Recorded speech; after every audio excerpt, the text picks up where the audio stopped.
to block 4 of the Free Motion Quiltalong. This block is called Shop Till You Drop. The lines, the echoes on the outside, represent the many aisles that we enjoyed shopping from at the Houston Quilt Festival in 2019. So that's why I've called this block that. We're going to attack the feather in the center first. Mostly because when you quilt something, everything pushes out from the center, so it's better to start from the center rather than do anything else first, and we'll work our way out. I have traced some of the pattern on to my fabric, mostly just the outline of the feathers because I want to make sure that I get those right. It's the focal point of the block, so we want to make sure it looks good. I've also used dot points just outside to line up my straight lines, which I'll use a ruler to do those, and on the very outside. And the last thing I'm going to do is use a curved ruler to do some curved cross hatching, which will represent those aisles at the festival. Okay, to get started with these feathers, I'm going to frame up the work and hold everything nice and firm with my hands. You notice I make a little frame with my hands just to hold the fabric flat. I'm not actually using much finger pressure because my gloves, it's the actual pads on my gloves that grip to the fabric. So I'm actually using the flat part of my hands. So we're going to be slow and steady here because we want to get nice plumes.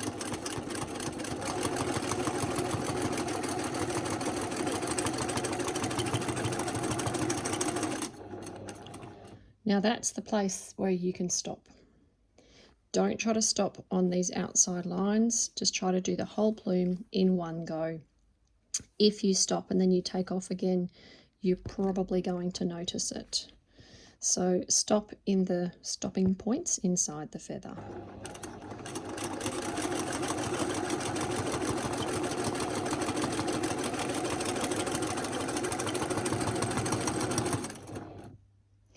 The other thing I would suggest you do is don't try to do the whole feather in one go. There's no need to. No one's handing out awards to do the whole thing in one go, so just do one plume at a time and just focus on that one plume. It kind of takes the pressure off.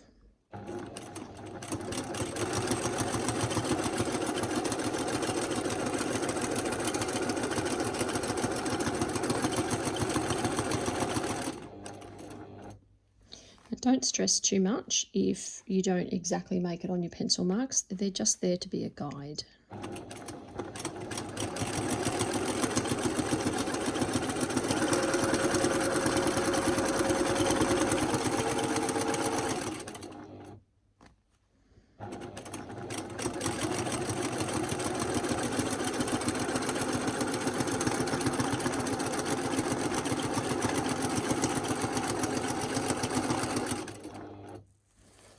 Alrighty, we've finished one. I'm going to go ahead and do the other 3 now.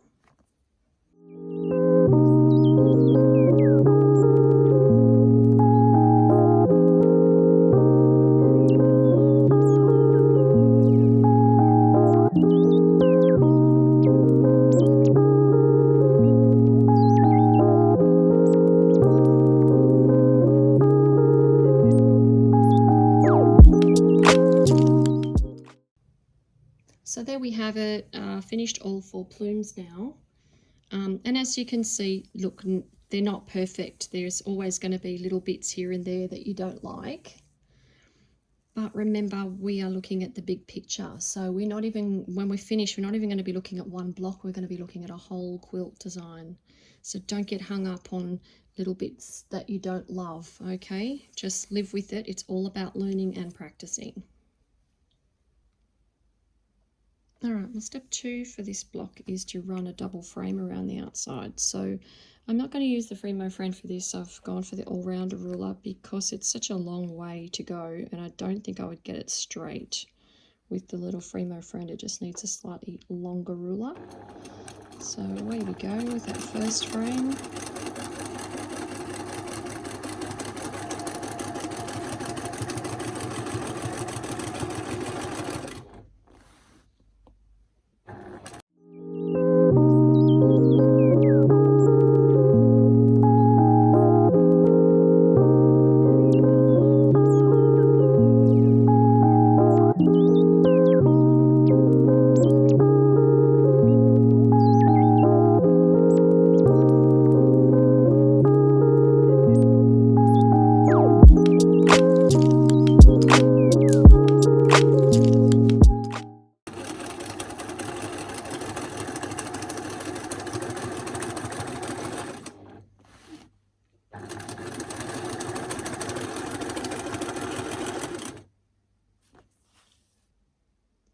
Now with the second frame, I've got two reference points I can use. I can either go from dot to dot, or I can use the first line of stitching inside the edge of the ruler, which will give me that 1/4 inch spacing that I had planned for the second frame.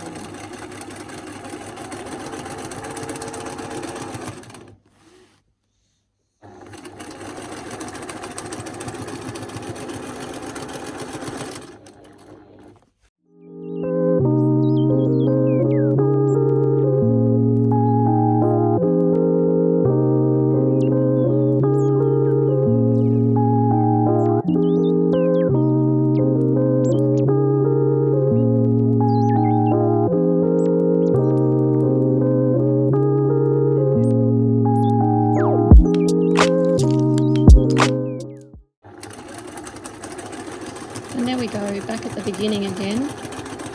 And of course, if you are more comfortable or you don't have rulers, you could have done that with your walking foot or with your regular sewing foot, possibly. Okay, now we're on to the next phase, which is putting in the curved cross hatching around the outside. Okay, so before we do the cross hatching, we're just going to put our outside boundary line in, and that is because when we do the cross hatching we need this line, and we also need the second line of the frame, the outside frame, to use to travel in when we do that cross hatch.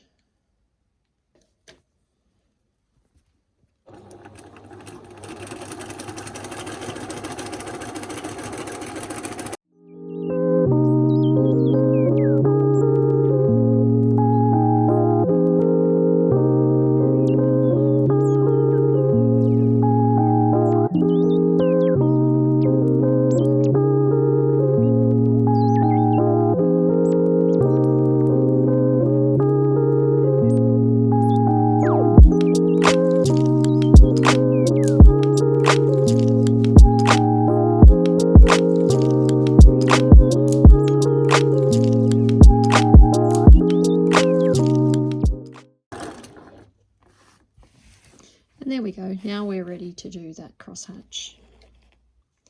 Alright, when it comes to cross hatching and rulers, you just have to work out which ruler is going to work for the size of the space that you have. So if I was working in a smaller triangle, I might be able to even use the small curve here on my all-rounder ruler. But that's definitely not going to work here. It might have worked in these little areas, but once I get into a deeper part of the triangle, that's not going to work as a crosshatch. Likewise, I could use the other side of the all-rounder on this big curve, but is it going to give me the curve that I want, or is it going to be quite flat? And I think it's going to be too flat. So it's just kind of a Goldilocks moment here. You've just got to keep trying the rulers until you find the one that you like. I think I'm going to use the westerly ruler because the curve is a little bit better for this space, I guess, and it's still a long enough ruler to work the whole space. So look, it's just something you have to have a play around with. Like I said, you don't have to use rulers at all.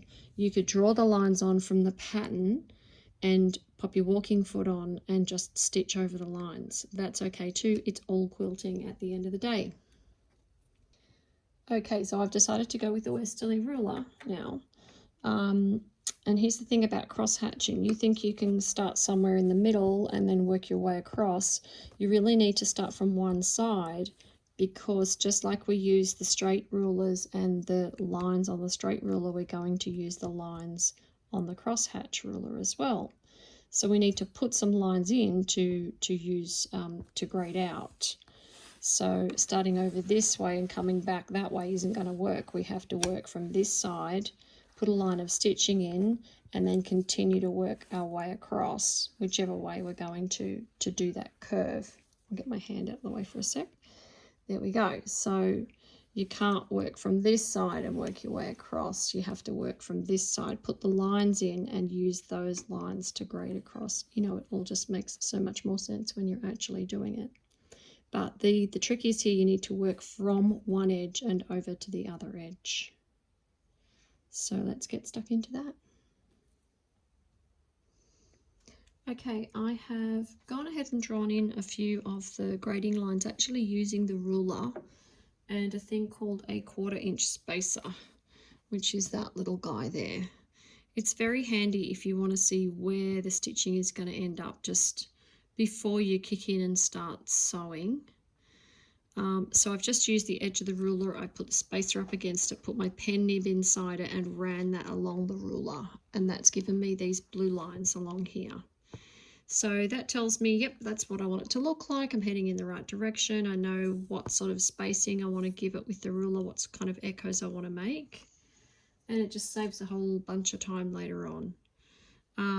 So when I'm finished doing them in this way, I'm going to flip the ruler and go back the other way, which should give me the right angle. Let's hope. Okay, so let's get this last little bit done. You notice that I already had the foot down, the needle in, and what I've done is I brought the ruler over to the foot. Okay, I'm not like holding it really tight, it's actually quite gentle. And I can use the ruler itself just to help guide that foot as we move down to the next line. The ruler goes back on. So as I said before, I'm going to use these, the outside line and the second frame, to travel around in. And what I'm doing here is I'm putting this line, the second line along, into that initial row of stitching at the right angle.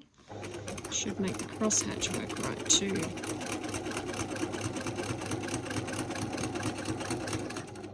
So slow and steady with this kind of work.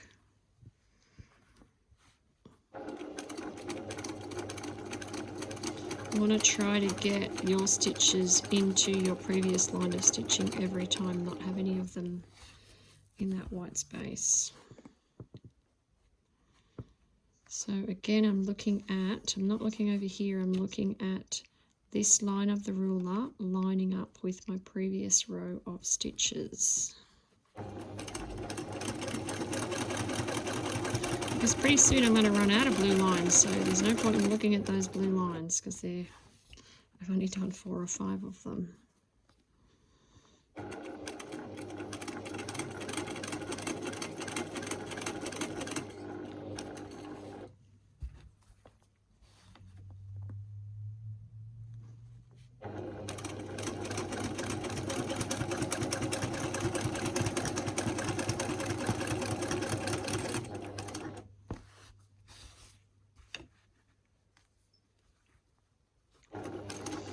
Now, when you get kind of good at travelling, you probably won't even use the ruler. You'll just guide the machine, the needle, into that previous line of stitching.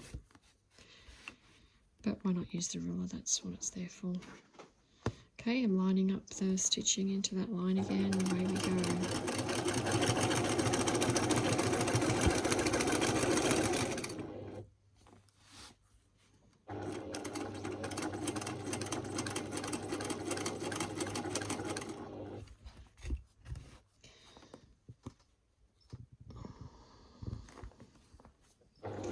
Okay, no blue lines. Look, Mum, no hands. Actually, it's more the case of all hands.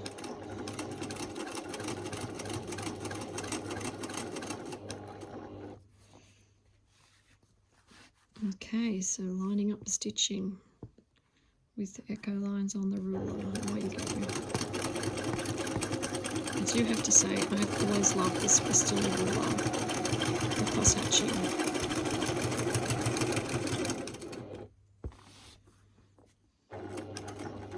So I'm going to run out of space here. Oh, I've got nowhere else to go, so I have to go up into the next row, into that outside line. And eventually I'm going to find around about the right spacing to keep going with the ruler. What do you reckon? I reckon it's just about there. Oh, good guess.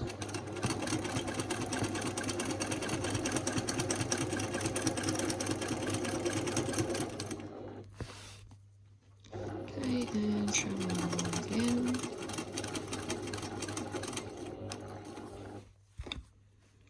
Line up the ruler, downward comb, never finished.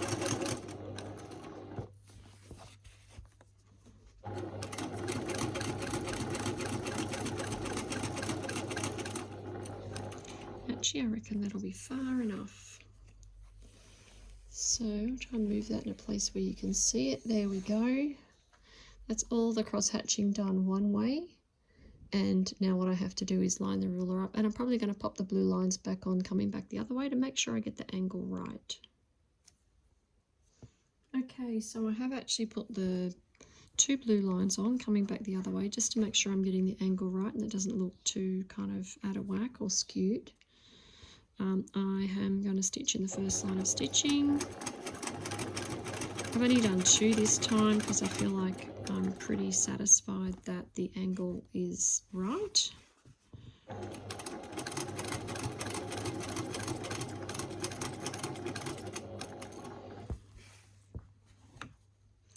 And I know it's tricky to see, but I have actually lined up the ruler in the right place. Maybe we can bring it around this way. That might work a little bit better for the video.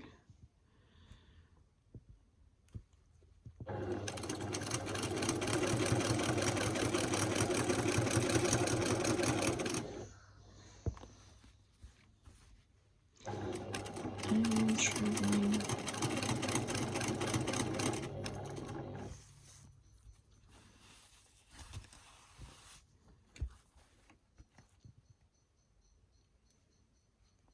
So I've come over just a stitch or so too far, so I'll just come back a stitch.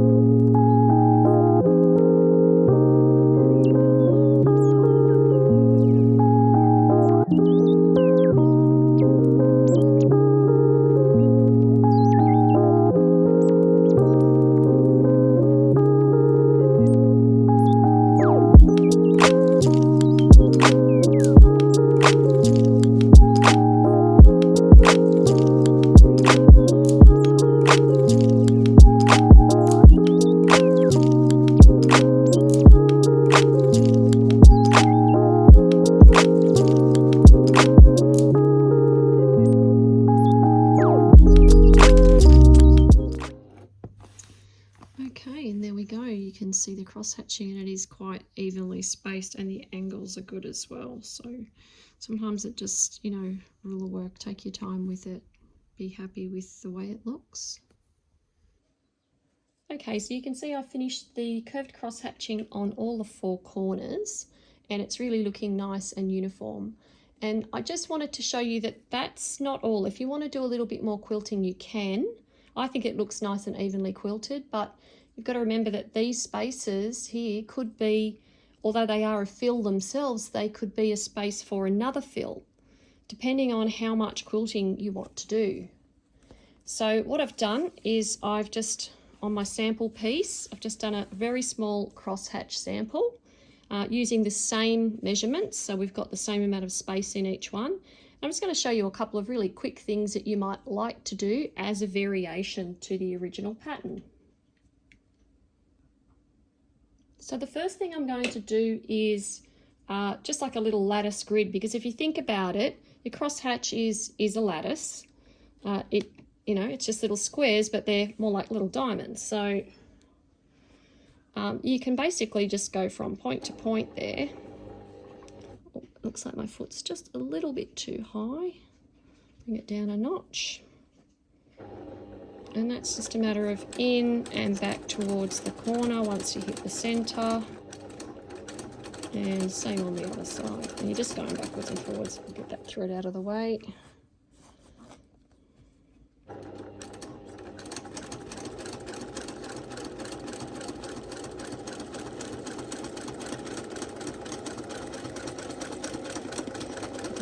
Backwards.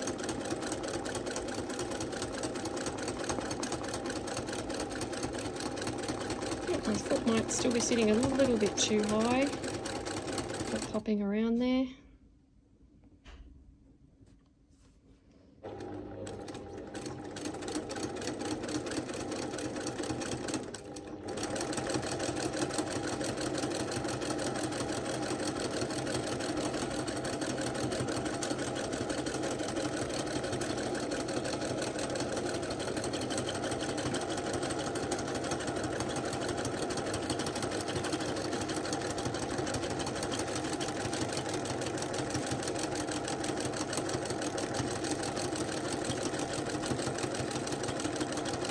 just finish off these complete ideas. You're getting the idea of how you can fill that out with a little lattice grid design. So another thing you could do is just fill every second one, which will give you a bit of pop. So we'll head back up here. So one of the things that you already know how to do is ribbon candy or any just kind of little swirly designs. So we might just go backwards and forwards and just fill it up like a fill.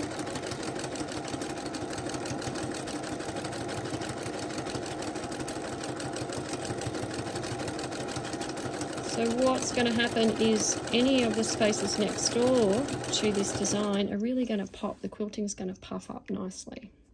So it's just another idea of a variation that you might like to try in your crosshatching, in your curved crosshatching on this block. Well, I hope you've enjoyed doing this block with me, and I will see you very shortly for the next block in our free motion quilt along.